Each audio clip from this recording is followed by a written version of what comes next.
Assalamualaikum warahmatullahi wabarakatuh. Halo semuanya, perkenalkan nama saya Amelie Nadira. Saya mahasiswi dari program studi pendidikan bahasa Arab. Nah, kali ini saya akan membahas sedikit tentang filsafat pendidikan.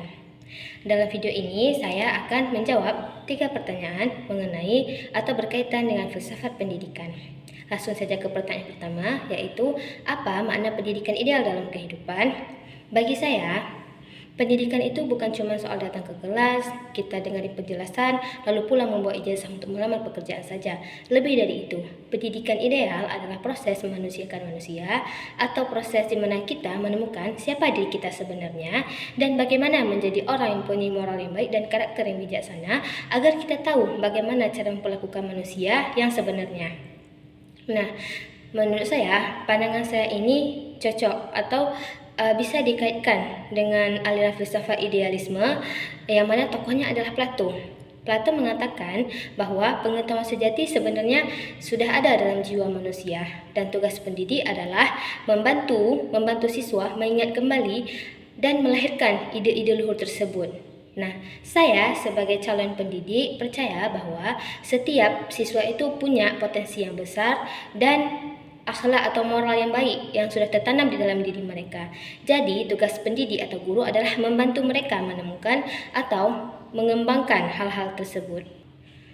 Nah, kemudian saya akan menjawab pertanyaan yang kedua, yaitu ceritakan kasus nyata yang terjadi di sekitar Anda yang mencerminkan ketimpangan dalam pendidikan. Saya akan memberikan satu contoh yang mencerminkan ketimpangan dalam pendidikan, yaitu kesenjangan akses teknologi atau internet antar siswa. Di satu sisi kita melihat bahwa anak-anak di perkotaan atau di kota besar mereka punya fasilitas yang serba ada, internetnya lancar dan juga gadgetnya canggih. Jadi kalau mau belajar apa-apa aja tuh gampang. Tapi di sisi yang lain kita juga melihat bahwa saudara-saudara kita yang di daerah pelosok atau pedalaman, jangankan internet, mungkin sinyal saja susah mereka dapatkan dan juga sebagian tidak punya perangkatnya. Nah, pandangan saya ini saya kaitkan dengan aliran filsafat progresivisme yang mana tokohnya adalah John Dewey. John Dewey mengatakan bahwa pendidikan seharusnya berbasis pada pengalaman nyata atau biasa disebut dengan learning by doing dan memberikan kesempatan yang setara kepada sesama individu untuk berkembang secara demokratis. Ketika infrastruktur digitalnya tidak merata, prinsip keadilan dan demokratisasi pendidikan ini akan runtuh. Nah, yang terakhir, saya akan menjawab pertanyaan yang ketiga, yaitu apakah filsafat pendidikan masih relevan atau tidak di era digital dan AI saat ini? Menurut saya, justru di era AI saat ini, filsafat pendidikan jauh lebih relevan dan krusial daripada sebelumnya. Mengapa demikian? Secara filosofis kita melihat bahwa AI mungkin bisa menjawab semua pertanyaan yang kita berikan itu dalam hitungan detik saja. Tapi perlu kita ingat bahwa AI tidak memiliki kesadaran moral, kebijaksanaan, bahkan etika manusiawi. Karena apa? Karena AI hanyalah sebuah alat.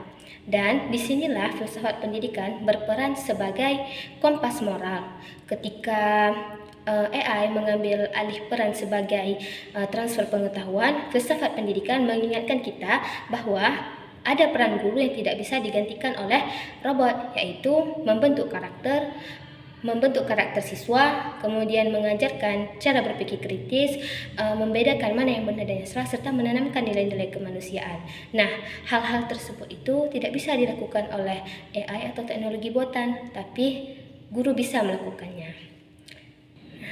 Mungkin hanya sekian yang dapat saya sampaikan. Apabila ada kesalahan saya mohon maaf. Terima kasih sudah menonton video ini, semoga bermanfaat. Assalamualaikum warahmatullahi wabarakatuh. Sampai jumpa lagi.